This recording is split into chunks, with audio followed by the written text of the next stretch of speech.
দেশের গণ্ডি পেরিয়ে কাজী নওশাবা আহমেদ এবার পৌঁছে গেছেন ভারতের চলচ্চিত্র জগতে। সম্প্রতি পশ্চিমবঙ্গের টালিগঞ্জে মুক্তিপ্রাপ্ত অনিক দত্ত পরিচালিত যত কাণ্ড কলকাতাতেই ছবিতে অভিনয় করেছেন তিনি। এ ছবিতে নওশাবা বাংলাদেশের প্রতিনিধি চরিত্রে অভিনয় করেছেন, যেখানে তার বিপরীতে ছিলেন টলিউডের জনপ্রিয় অভিনেতা আবির চট্টোপাধ্যায়। ভিসা জটিলতার কারণে কলকাতায় প্রচারণায় অংশ নিতে পারেননি নওশাবা। তবে ভারতীয় দর্শক এবং সিনেমা প্রেমীদের ভালোবাসা তার কাছে পৌঁছেছে।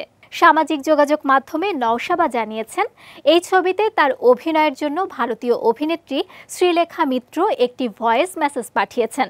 নওশাবা বলেন, শ্রীলেখা আপা বলেছেন, অনেক দিন পর ন্যাকামো বর্জিত অভিনয় দেখলাম।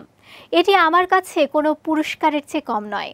নওশাবা বলেন, তিনি কোনো প্রত্যাশা নিয়ে অভিনয় করেন না, বরং মন দিয়ে কাজটি করার চেষ্টা করেন।